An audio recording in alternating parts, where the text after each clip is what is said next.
नमस्कार दोस्तों, यूजे पाठशाला में आपका स्वागत है। दोस्तों, हमारे चैनल से जुड़े रहने के लिए बहुत बहुत धन्यवाद। और जिन्होंने अभी तक हमारे चैनल को सब्सक्राइब नहीं किया है तो प्लीज़ सरकारी शिक्षक बनने का मौका पाने के लिए हमारी चैनल को ज़रूर सब्सक्राइब कीजिए और बेल आइकन को दबाना मत भूलिएगा। दोस्तों हम आज इंग्लिश के एक चैप्टर जो पढ़ चुके हैं, the tense and its form, उसका पार्ट 1 हम लोगों ने पढ़ा था, जिसमें हम उन लोगों ने बेसिक नियम देखे थे, बेसिक रूल्स देखे थे।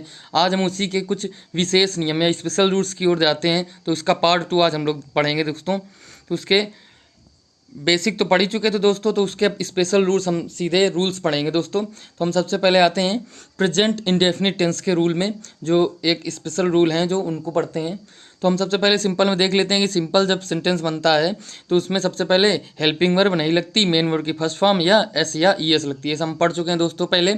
अगर यह नेगेटिव इंट्रोगेटिव होगा तो डू या डज हेल्पिंग वर्ब लगेगी, उसके साथ मेन वर्ब की फर्स्ट फॉर्म लगेगी। ये तो हम लोग जानते ही दोस्तों, इतना हम लोग देख चुके हैं। अब आगे आते हैं हम लोग, अब पढ़ेंगे उसका रूल नंबर 1 है, जो विशेष रूल है, जो कि कह रहा है कभी कभी भी दो भाग, मतलब वाक्य हैं, वाक्य के दो भाग होते हैं, एक साथ फ्यूचर में नहीं बनेंगे, एक साथ फ्यूचर में नहीं बनेंगे। जिस भाग में कंडीशनल वर्ड होगा, कंडीशनल वर्ड क्या होते हैं दोस्तों? कंडीशनल वर्ड होते हैं जैसे अनलेस हो गया, अनटिल हो गया, इफ़ हो गया, सपोज हो गया, इन केस लग गया, व्हेन लग गया, सुन एज लग गया, ये सब हमारे कंडीशनल वर्ड हैं। तो कंडीशनल वर्ड जिस सेंटेंस में, जिस भाग में कंडीशनल वर्ड होगा उसमें वह भाग जो होगा वो प्रेजेंट इंडेफिनिट में बनेगा, तथा दूसरा भाग फ्यूचर में होगा। जिसमें कंडीशनल वर्ड होगा वो हमारा प्रेजेंट इंडेफिनिट में होगा और दूसरा वाला फ्यूचर में होगा। दोस्तों ये कह रहा है कि दोनों फ्यूचर में नहीं बनेंगे। लगेगा कि दोनों फ्यूचर के हैं, लेकिन दोनों फ्यूचर में बनेंगे नहीं। जो जिसमें कंडीशनल वर्ड होगा वो प्रेजेंट इंडेफिनिट में बनाएंगे और दूसरा वाला फ्यूचर में बनाएंगे। तो कैसे दोस्तों, उदाहरण की सहायता से देखते हैं कि जब तक कि तुम कठिन परिश्रम नहीं करोगे, कह रहा है जब तक कि तुम कठिन परिश्रम नहीं करोगे तो पास नहीं होगे।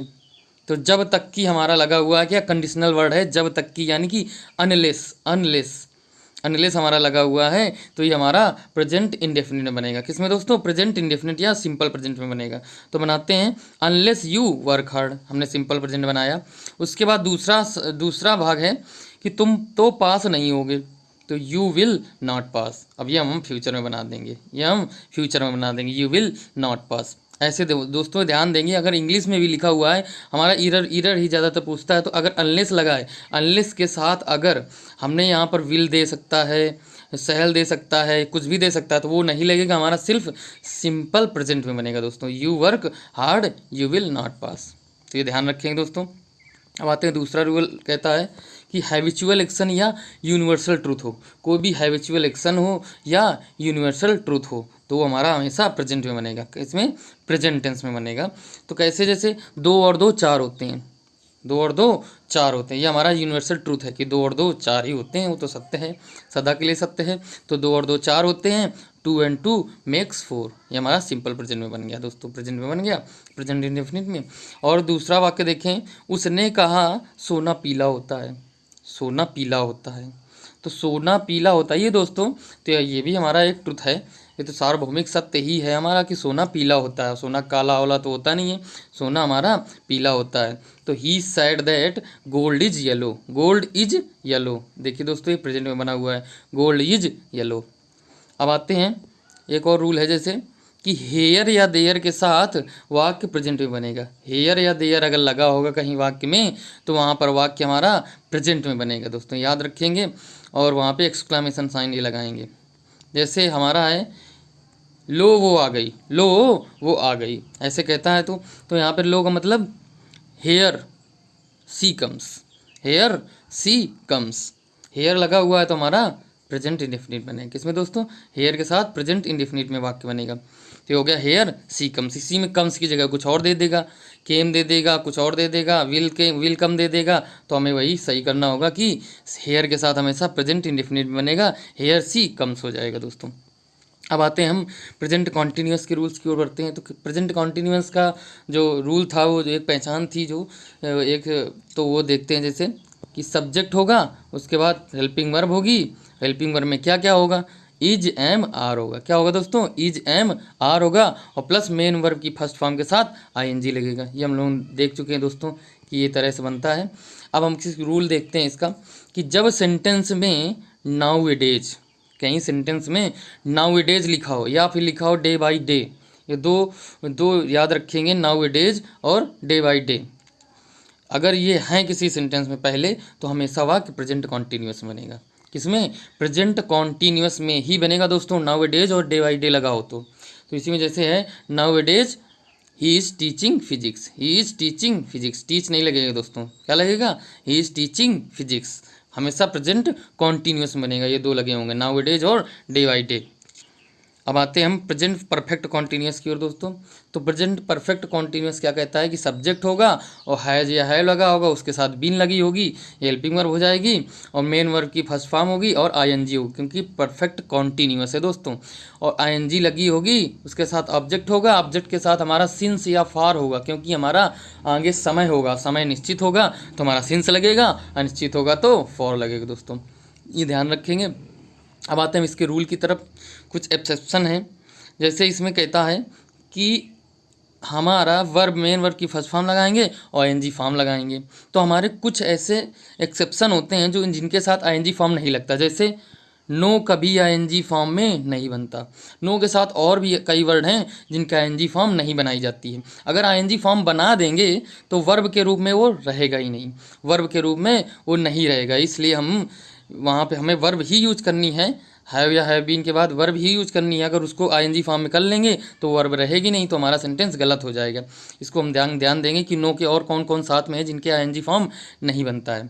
तो इसी प्रकार जैसे आउन हो गया, लाइक हो गया, स्मेल हो गया, हियर हो गया, लुक हो गया, सीम हो गया, इलोंग हो गया, ये हेट हो गया, अपीयर हो गया, लव हो गया, डिजायर हो गया, फेस हो गया, become, believe, see and consider, इतने सारे और भी हैं कई।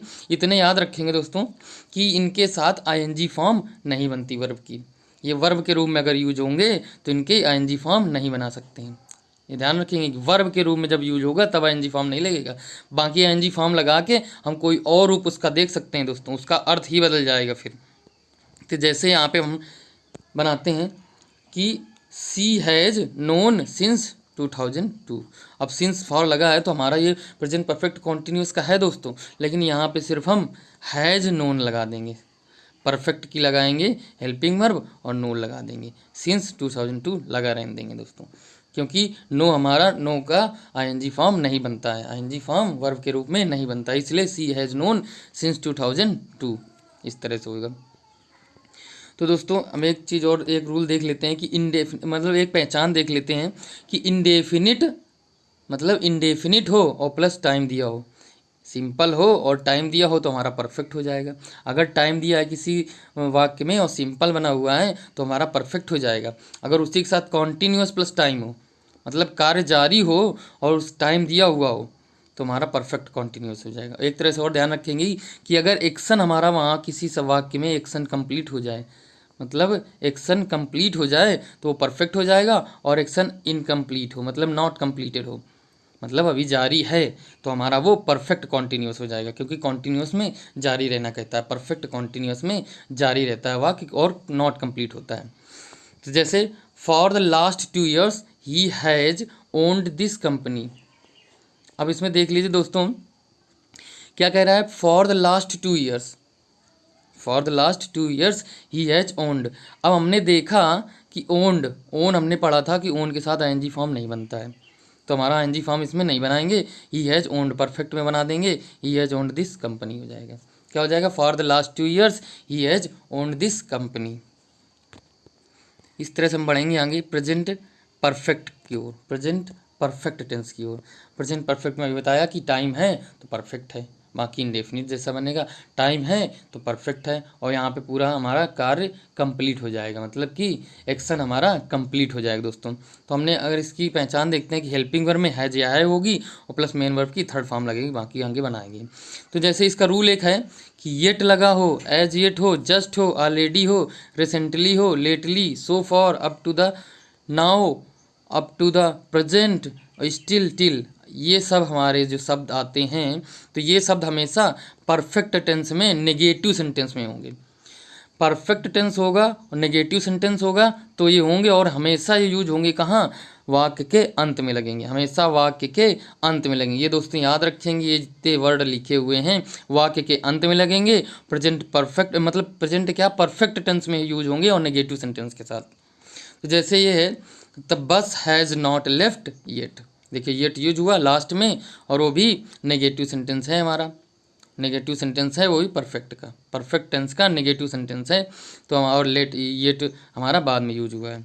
इसी तरह जैसे ये है, police have not arrested the thief yet, अब देखिए नॉट लगा, हैव है परफेक्ट हो गया, येट हमारा लास्ट में लगा है। ये सीरीज है, जो येट को हम कहीं आगे खिसका देंगे, कहीं बीच में खिसका देंगे तो हमारा गलत हो जाएगा, वहीं इरर पाया जाएगा दोस्तों। और नाट नहीं लगा होगा या ये सब चीज़ें होंगी तो हमारा इरर पाया जाएगा। इनको याद रखेंगे कि नेगेटिव हो, परफेक्ट टेंस हो और लास्ट में लगा हो, ये बाकी वर्ड। अब आते हैं दोस्तों हम पास्ट इंडेफिनिट की तरफ। पास्ट इंडेफिनिट देखेंगे। पास्ट इंडेफिनिट में सिंपल बनता है, हेल्पिंग वर्ब तो लगती नहीं, मेन वर्ब की सेकंड फॉर्म का ध्यान रखते हैं तो पास्ट इंडेफिनिट होगा। अगर नेगेटिव या इंट्रोगेटिव होगा तो डिड लगा होगा हेल्पिंग वर्ब, और मेन वर्ब की फर्स्ट फॉर्म होगी दोस्तों, याद रखेंगे। अब इसमें रूल आता है पहला, यदि वाक्य का पहला भाग पास्ट टेंस में है, यदि वाक्य का पहला भाग पास्ट में है तो दूसरा भाग भी पास्ट में होगा दोस्तों। पहला भाग अगर पास्ट में है तो दूसरा भाग भी हमारा पास्ट में ही बनेगा।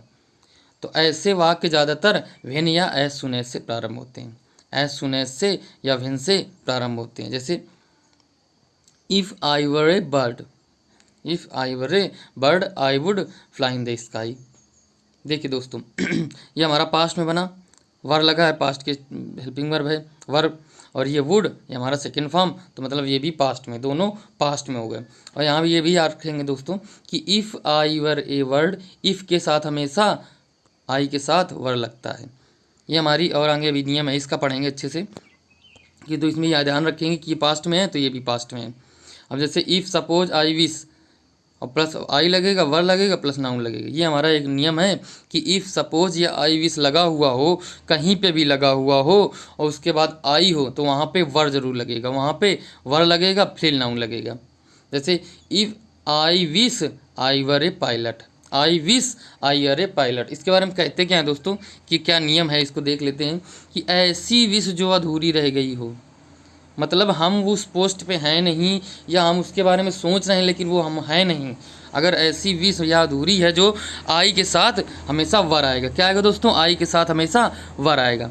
तो ऐसे वाक्य if suppose I wish in case से प्रारंभ होंगे तथा अंत में होता का उच्चारण होगा, अंत में होता का उच्चारण होगा। समझ गए दोस्तों, यदि मैं ये होता तो ये कर लेता, ऐसे आएंगे दोस्तों।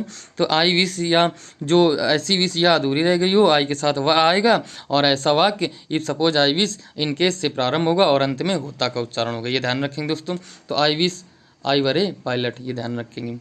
मैं ऐसा विश करता हूँ कि मैं एक पायलट होता, मेरी इच्छा है कि मैं एक पायलट होता, इस तरह से दोस्तों। एक और नियम आते हैं कि अगर इट इज़ टाइम हो, इट इज़ हाई टाइम हो और इट इज़ अबाउट टाइम हो, ये तीन वर्ड ये याद रखेंगे, तीन, it is time, it is high time, it is about time, अगर ये हैं कहीं पे तो वो हमेशा पास्ट इंडिफिनिट बनेगा दोस्तों। क्या, पास्ट इंडिफिनिट में सेंटेंस बनेगा दोस्तों, पास्ट इंडिफिनिट में। जैसे इट इज़ टाइम लिखा, it is time you took your children from school, took second form लग गई तो पास्ट इंडिफिनिट हो गया। इट इज़ टाइम है तो हमेशा सब्जेक्ट के साथ सेकेंड फॉर्म लगाएंगे, मतलब पास्ट इंडिफिनिट बनाएंगे, ध्यान रखेंगे दोस्तों। इट इज़ टाइम है, इसी के साथ हमारा हमेशा क्रिया में हमें हेल्पिंग वर्ब में या मेन वर्ब में कोई ना कोई कमी करेगा और बता देगा कि इसमें गलती ढूंढिए, इरर ढूंढिए, तो हमारी यहाँ पे सेकेंड फॉर्म आनी चाहिए, मतलब पास्ट इंडिफिनिट में बनाना चाहिए, ये ध्यान रखें। इट इज़ टाइम या इट इज़ हाई टाइम या इट इज़ अबाउट टाइम, ये तीन याद रखें, इनके साथ हमेशा पास्ट इंडेफिनिट बनेगा दोस्तों सेंटेंस। अब आते हैं हम लोग पास्ट कॉन्टीन्यूअस टेंस में, पास्ट कॉन्टीन्यूअस टेंस में। तो पास्ट कॉन्टीन्यूअस क्या कहता है, हेल्पिंग वर्ब होगी वाजवर हमारी, और कॉन्टीन्यूअस है इसलिए मेन वर्ब की फर्स्ट फॉर्म में आईएनजी फॉर्म लगेगी, मेन वर्ब की फर्स्ट फॉर्म लगाएंगे और उसके साथ आईएनजी लगा देंगे। तो जैसे when I knocked the door, when I knocked the door he was studying, he was studying. She did not open the window because she was washing her hair, washing her hair। ये सब हम लोग washing है, studying है, ये सब हमारे continuous tense हैं दोस्तों। क्या है, कॉन्टीन्यूअस टेंस। अब आते हैं हम पास्ट परफेक्ट टेंस की ओर। Past perfect tense, past perfect tense में काफ़ी रूल्स, अच्छे अच्छे रूल्स हैं जो देखते हैं अभी दोस्तों। कि जैसे ये कह रहा है कि अगर हमारा बिफोर है, बिफोर अगर वाक्य के बीच में आ रहा है और दो भाग हैं वाक्य के, तो अगर एक भाग के, दोनों भाग के बीच में बिफोर आ रहा है तो जो पहला भाग होगा बिफोर के पहला भाग होगा वो पास्ट परफेक्ट में बनेगा और दूसरा भाग होगा पास्ट इंडेफिनिट में बनेगा। किसमें? पास्ट इंडेफिनिट में। अगर बिफोर बीच में है तो, अगर हम इसकी हिंदी नहीं बनाना चाहते हैं और बिफोर हमारा बीच में लगा हुआ है सेंटेंस के, तो उसका पहला भाग जो होगा हमारा पास्ट परफेक्ट में होगा, यानी कि हैड लगी होगी और मेन वर्ब की थर्ड फॉर्म लगा होगा पहले पार्ट में, और दूसरा मेन वर्ब की सेकेंड फॉर्म यानी पास्ट इंडेफिनिट बनेगा। अगर उसी जगह आफ्टर लगा हुआ है बीच में, उसी जगह बीच में अगर भागों के बीच में आफ्टर लगा हुआ है दोस्तों, तो पहला भाग जो होगा हमारा वो पास्ट इंडेफिनिट में, जस्ट उसका उल्टा हो जाएगा। तो पहला भाग हमारा पास्ट इंडेफिनिट हो जाएगा और दूसरा भाग पास्ट परफेक्ट हो जाएगा दोस्तों। तो इसको उदाहरण की सहायता समझ लेते हैं दोस्तों। कि जैसे लिखा है the patient had died before the doctor केम। देखिए बिफोर लगा हुआ है दोस्तों, बिफोर हमने बताया कि पहला भाग जो होगा हमारा पास्ट परफेक्ट में बना होगा, तो हैड डाइड लगाया हुआ है, थर्ड फॉर्म और हैड लगाया, और दूसरा भाग जो हमारा है वो इंडेफिनिट बनेगा, तो डॉक्टर केम सेकेंड फॉर्म लगाई वर्ब की केम। यही चीज़ ध्यान रखेंगे। अगर एक आफ्टर का देख लेते हैं, जैसे ही ate the food after I had gone. अब इसमें देखिए आफ्टर लगा हुआ है, तो आफ्टर के पहले वाला हमने बताया क्या, इंडेफिनिट बनाएंगे। आफ्टर के पहले वाला पास्ट इंडेफिनिट बनाएंगे तो वर्ब की सेकेंड फॉर्म लगा दी। अब इसी जगह अब आफ्टर के बाद वाला हमारा थर्ड फॉर्म लगाएंगे, पास्ट परफेक्ट में बनाएंगे और वर्ब की थर्ड फॉर्म लगाएंगे और हैड हमारा हेल्पिंग वर्ब हो जाएगा। ऐसे बना लेंगे दोस्तों।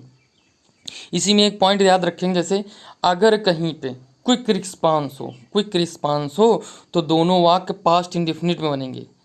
क्विक रिस्पांस मतलब कि तुरंत कार्य हो रहा हो उसके बाद, जैसे ही वह आया, ये तुरंत हो गया, काम हो गया, तो वो क्विक रिस्पांस होगा, तो वहाँ पे पास्ट इंडेफिनिट दोनों बन जाएंगे। तथा समय किस में अंतर हो, तो अगर समय में अंतर हो, जैसे यहाँ पे समय में अंतर है, डॉक्टर के आने से पहले या रोगी के मर गया, ये सब चीज़ों में अंतर है, तो हमने ये इसी रूल के अनुसार बनाएंगे कि पहला वाला पास्ट परफेक्ट में और बाद वाला पास्ट इंडेफिनिट बनेगा। ये रूल याद रखें। अगर क्विक रिस्पांस है तो हम दोनों पास्ट इंडेफिनिट में बना सकते हैं दोस्तों, पास्ट इंडेफिनिट में बना सकते हैं, याद रखेंगे दोस्तों। अब हम आते हैं पास्ट परफेक्ट की ओर, पास्ट परफेक्ट कॉन्टीन्यूअस की ओर पहले आएंगे।